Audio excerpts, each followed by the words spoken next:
Ezekiel 30 അധ്യായം. ഈജിപ്തിന് ശിക്ഷ. കർത്താവ് എന്നോട് അരുളി ചെയ്തു, മനുഷ്യപുത്ര, പ്രവചിക്കുക. ദൈവമായ കർത്താവ് അരുളി ചെയ്യുന്നു, നിലവിളിക്കുക. അതാ ദുരിതത്തിൻ്റെ ദിനം, ദിവസം അടുത്തു. കർത്താവിൻ്റെ ദിനം സമാഗതമായി. അത് കാർ മൂടിയ ദിവസമായിരിക്കും. ജനതകളുടെ നാശമുഹൂർത്തമാണത്. ഈജിപ്തിൻ്റെ മേൽ വാൾ പതിക്കും. എത്യോപ്യ കഠിനവേദനയാൽ പുളയും. ഈജിപ്തിൽ ജനം നിഹനിക്കപ്പെടുകയും ധനം അപഹരിക്കപ്പെടുകയും അവളുടെ അടിസ്ഥാനം തകർക്കപ്പെടുകയും ചെയ്യും. അപ്പോൾ എത്യോപ്യ, പുത്, ലൂദ്, അറേബ്യ, ലിബിയ എന്നിവയും സഖ്യദേശങ്ങളും അവരോടൊപ്പം വാളിനിരയാകും. കർത്താവ് അരുളി ചെയ്യുന്നു, ഈജിപ്തിനെ പിന്താങ്ങുന്നവർ നിലം പതിക്കും. അവളുടെ ഉത്ഥിത വീര്യം നശിക്കും.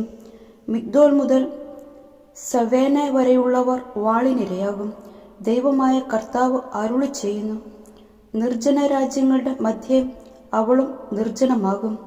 ശൂന്യ നഗരങ്ങളുടെ മധ്യേ അവളുടെ നഗരങ്ങളും ശൂന്യമാകും. ഈജിപ്തിനെ ഞാൻ അഗ്നിക്കിരയാക്കുകയും അവളുടെ സഹായകർ തകർക്കപ്പെടുകയും ചെയ്യുമ്പോൾ ഞാനാണ് കർത്താവ് എന്ന് അവർ അറിയും. അപകട ഭീതിയില്ലാത്ത എത്യോപ്യരെ പരിഭ്രാന്തരാക്കാൻ ദൂതന്മാർ എൻ്റെ അടുത്തുനിന്ന് കപ്പലുകളിൽ പുറപ്പെടും. ഈജിപ്തിൻ്റെ വിനാശകാലത്ത് അവർ പരിഭ്രാന്തരാകും. അതാ അത് വന്നു കഴിഞ്ഞു. ദൈവമായ കർത്താവ് അരുളി ചെയ്യുന്നു, ബാബിലോൺ രാജാവായ നബൂഖദ്നേസറിൻ്റെ കരങ്ങളാൽ ഈജിപ്തിൻ്റെ സമ്പത്ത് ഞാൻ ഇല്ലാതാക്കും. ഈജിപ്ത് നശിപ്പിക്കേണ്ടതിന് അവനെയും അവൻ്റെ കൂടെയുള്ളവരെയും ജനതകളിൽ വെച്ച് ഏറ്റവും ഭീകരന്മാരെ തന്നെ ഞാൻ കൊണ്ടുവരും.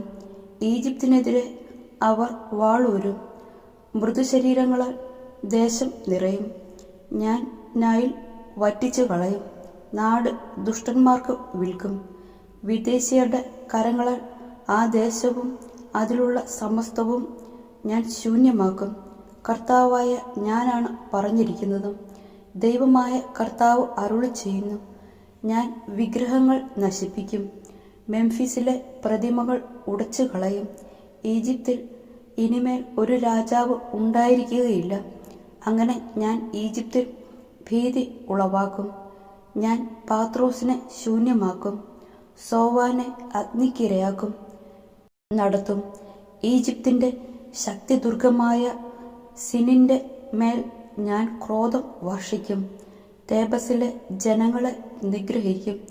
ഈജിപ്തിനെ ഞാൻ അഗ്നിക്കിരയാക്കും.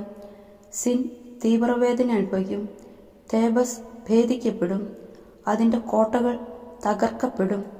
ഓനിലെയും പിബേസത്തിലെയും യുവാക്കൾ വാളിനിരയാകും. ആ നഗരങ്ങൾ അടിമത്തത്തിൽ നിബന്ധിക്കും. തെഹഫ്നെഹസിൽ വെച്ച് ഈജിപ്തിൻ്റെ ആധിപത്യം ഞാൻ തകർക്കുമ്പോൾ അവിടെ പകൽ ഇരുണ്ടുപോകും.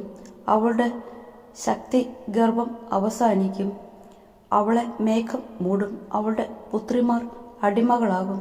ഇപ്രകാരം ഈജിപ്തിൽ ഞാൻ ന്യായവിധി നടത്തും. ഞാനാണ് കർത്താവ് എന്ന് അപ്പോൾ അവർ അറിയും.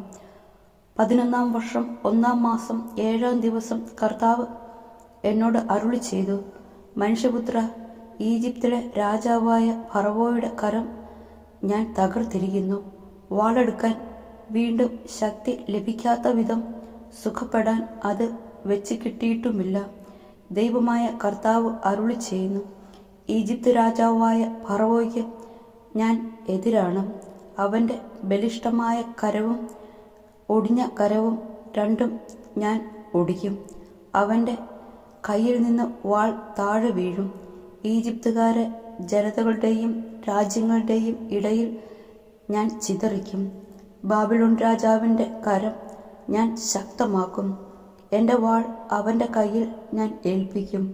എന്നാൽ ഫറവോയുടെ കരങ്ങൾ ഞാൻ തകർക്കും. മാരകമായ മുറിവേറ്റവനെ പോലെ ഫറവോ അവൻ്റെ മുമ്പിൽ ഞെരുങ്ങും. ബാബിലോൺ രാജാവിൻ്റെ കരങ്ങൾ ഞാൻ ശക്തമാക്കും. എന്നാൽ ഫറവോയുടെ കൈകൾ തളർത്തും. ഞാനാണ് കർത്താവ് എന്ന് അപ്പോൾ അവർ അറിയും. ബാബിലോൺ രാജാവിൻ്റെ കയ്യിൽ ഞാൻ എൻ്റെ വാൾ ഏൽപ്പിക്കുമ്പോൾ അവൻ അത് ഈജിപ്തിനെതിരെ ഉയർത്തും. ജനതകളുടെയും രാജ്യങ്ങളുടെയും ഇടയിൽ ഈജിപ്തിനെ ഞാൻ ചിതറിക്കുമ്പോൾ ഞാനാണ് കർത്താവ് എന്ന് അവർ അറിയും.